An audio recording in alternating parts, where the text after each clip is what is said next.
G'day watchers, welcome back to the channel. Today I have the pleasure to feature this piece from none other than IWC, the very first one I featured on the channel. This one again is courtesy of local friend and supporter Graham. I've lost count of how many watches I featured of yours on the channel, Graham, so thank you again for your ongoing support. It's really much appreciated. I think all fans have appreciated the watches that I've featured. So just showing you the box here, external box, which kind of interestingly just folds out into this flat thing, you know. It's kind of, it's got a magnetic lock here on the side here, and it just kind of opens up. So it's kind of neat actually. That's the first time I've seen something do it like that. And this is the internal box, which is really quite nice. There's a bit of felt at the bottom here. And then this is, it feels rubbery actually. There's a slight rubbery cover of this box. So there's a bit of plastic construction, IWC Schaffhausen on the box there. And interestingly, I didn't realize this. So IWC, I think, needs very little introduction. But what I'll say is the new things I've learned, that they just celebrated their 150th anniversary last year. So it's a 1868 established company. And I always wondered why the name is International Watch Company. And that's because it was founded by an American by the name of Jones, with the help of a lot of Swiss watchmakers. Of course, it is a Swiss company and located in the town of Schaffhausen since 1868. It's still headquartered there to this very day. So there you go. That's my little bit of information on IWC, which I never realized before. So that's showing you the box now here. And here we go, nice plastic construction. You can see the box in its entirety there, and then the watch in the middle. And I'll just take out the little tray here where the watch sits and show you what's underneath. So manuals, that's the warranty, and then inside is kind of an envelope with a felt cloth for you to clean the watch with. So I won't really show you the warranty. I don't think people are interested in that. And I'll just put the box aside now, and what I want to show you is actually a little bit of this manual here. So it is of course a multilingual manual, and you can see that English is the first part, and it goes up until page 23 where it becomes Chinese, interestingly, rather than French or something else. All right, just let you see the introduction here. And I read this with fascination, and it says that they've got a modus operandi to exert a fascination with the great achievements of master craftsmanship. And it says here, fascination with new inventions of a technical, material, or formal nature, even if they are concealed in minute details that are perhaps not even visible. And that's really interesting. I like it how companies might focus on making everything excellent, even if the consumer doesn't really get to see it. All right, and just kind of like flipping through. And what I really want to show you is what I don't have on this watch, which is the bracelet. And this bracelet looks pretty special. So not only does it have a patented quick release, but it also has a very simple adjusting mechanism there. If you do find this watch in the bracelet, that's what it has. And I think that would be pretty awesome actually to have this bracelet on hand. But unfortunately, as you saw, I don't have the bracelet version. I have the strap version, okay, of this watch. So let's take it off the box here and the cushion, and let's just undo this and show you the watch proper. All right, so guys, there you see it. This is none other than the IWC Aquatimer Automatic. The model number here is IW329001, and all links to products that I can find down the bottom, including grey retail, where you might find this on discount. Just to let you know up front, the MSRP listed officially is 5,400 USD. On grey retail, you kind of find it around 4,003 or more. So if you're going to buy this from a retailer, you expect something above that, probably around the 5,000 mark, I would imagine, for a piece like an IWC. Okay, so let's just talk about the movement here. So I'll put the details here on the left, and this is none other than an ETA 2892-A2 base. So it's called the IWC 30120 caliber, but really it's based on that ETA movement, and it is a pretty high grade movement. I've only ever seen this movement twice on the channel, and both of them were in Omega watches. One was a Seamaster 300M, my own one, and then the other one was a Planet Ocean, again, that was lent by Graham. So stats down the side there, it does have, of course, a quick set date. You can see it here on the 3 o'clock window, white writing on black disc, so it kind of like maintains the quietness of the dial. It doesn't kind of add a white box there. It's just a white number on a black background, which is less intrusive and which I really kind of appreciate. Now, it doesn't say it's a chronometer, so they haven't sent this for COSC certification, but I tell you what, this runs like a chronometer. You know, I've had this for a good 5 days and it is averaging about +3 seconds per day. Very, very well regulated. Okay, so that's the movement there. Now, let's just move on to the case here. So the case here looks big. It looks very big, but it's actually just a 42mm case in 316L steel. Now, part of why it looks big, so I'll show you the back here, and then I'll show you how the bezel, if you look at the bezel, it really goes above the case and it's wider than the case. So the bezel is actually 44mm. So that's partly why it looks larger than the stated case diameter of 42. The thickness actually for this case is not massive. It's only 14.2, thanks to the fact that it's got a relatively thin or shallow dome on the sapphire there. It doesn't have a high dome.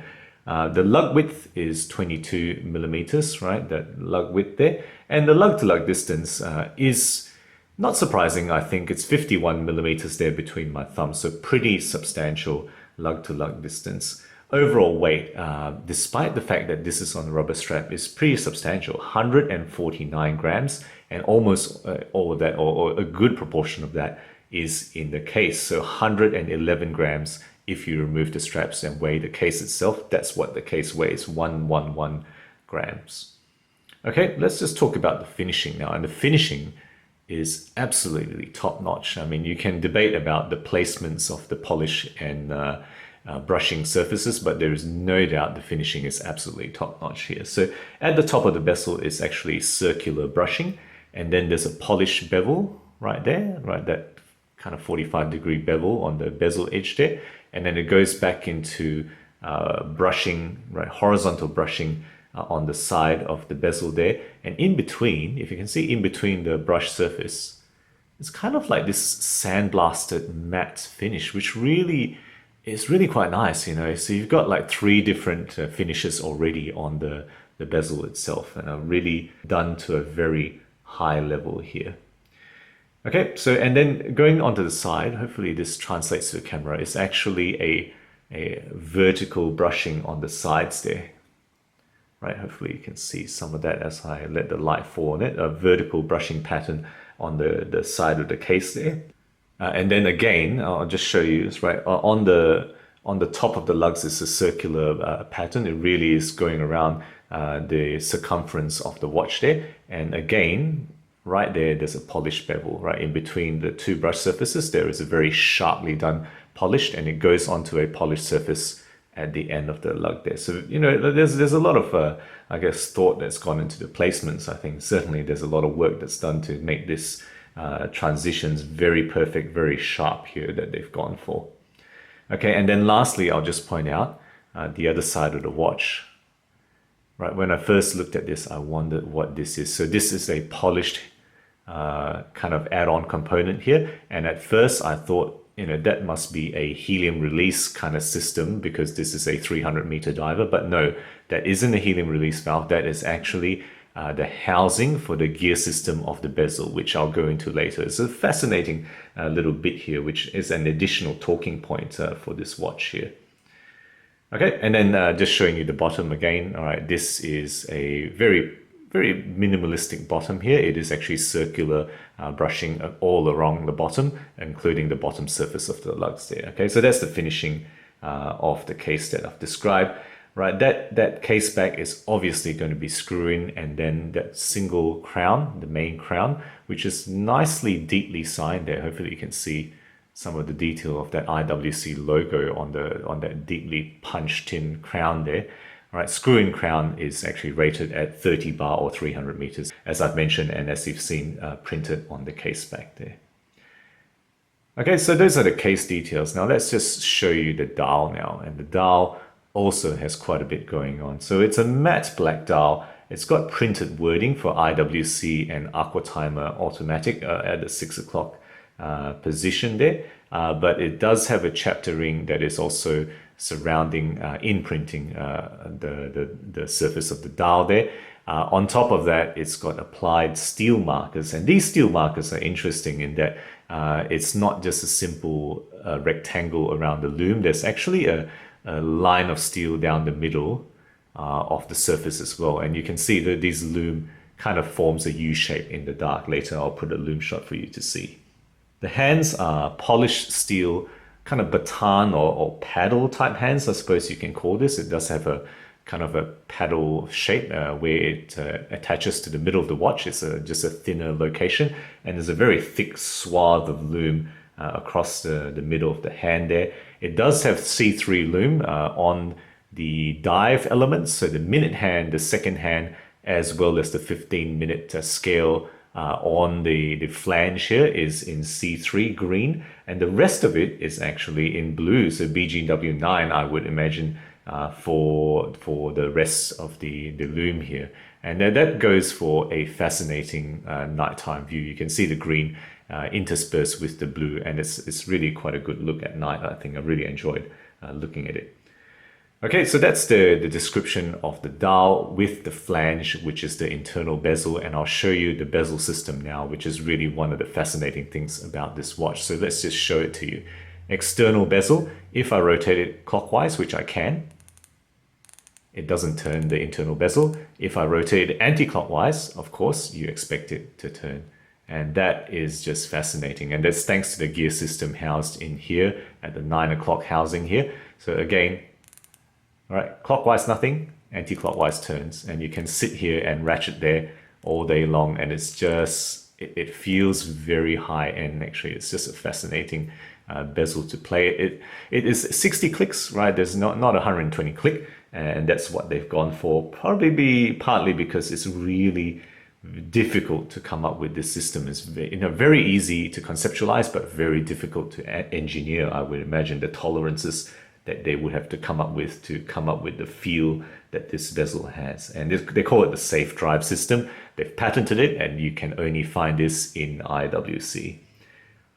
All right, on top of that, a double anti-reflective coating, slightly, very, very lightly domed sapphire crystal. Okay, so that's the case there. Now onto the strap. This one is a simple rubber strap, but in obviously as good a quality as you can expect. It's got this pattern on the outside. I don't know whether you call that a purlon pattern, but there's a textured pattern on the outside here. And then there's more to talk about this watch here. Look at this buckle.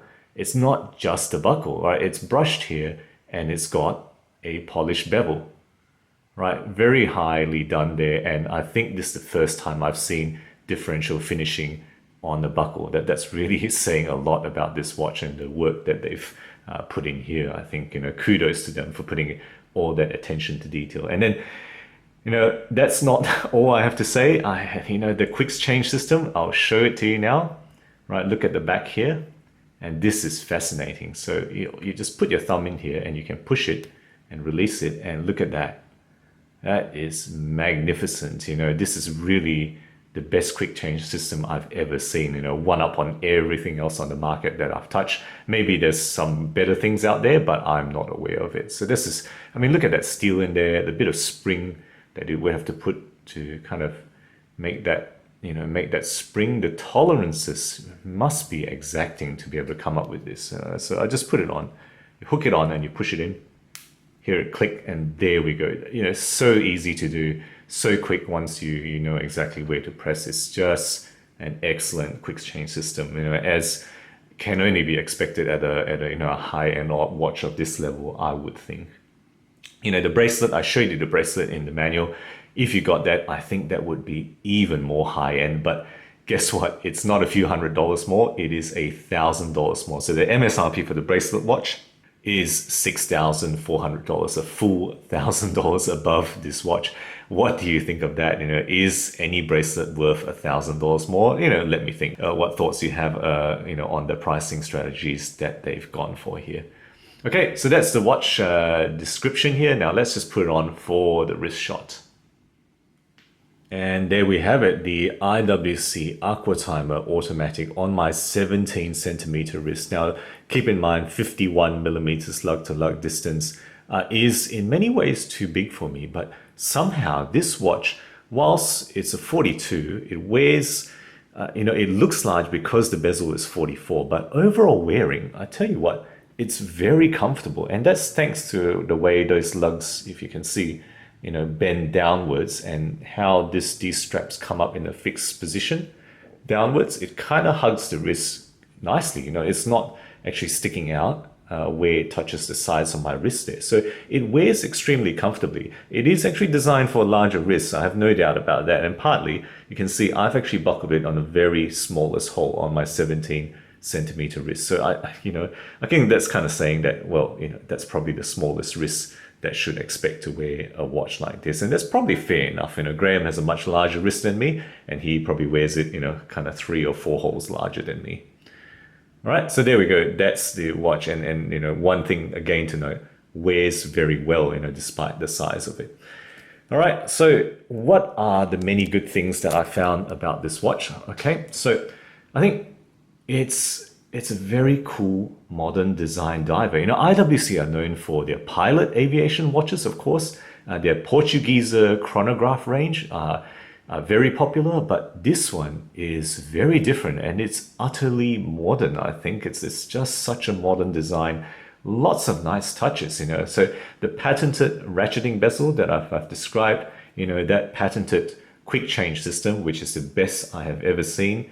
That internal flange, which is really so cool, the way that they've done it, and the differential loom, not to mention the green, and you can kind of see where the green is, the minute marker, the second hand, as well as those 15 minutes there. They look slightly different. They have a slightly different tinge to the rest of the loom, which is actually BGW9 blue.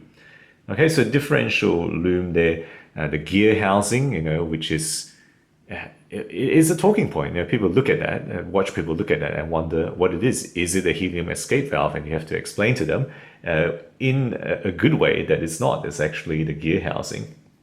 And overall, I gotta say, the quality is top-notch in hand. The finishing is absolutely perfect. I've looked at this with a loop, and the transitions, the fineness is just top-notch. And I have to give that 10 out of 10 because I have never seen anything better. To be honest, the high-end finish of this. And then as a high-end watch, it is in a way the ultimate fiddle toy. You can sit here and fiddle with this all day, right? Playing with this bezel, just sitting there doing that.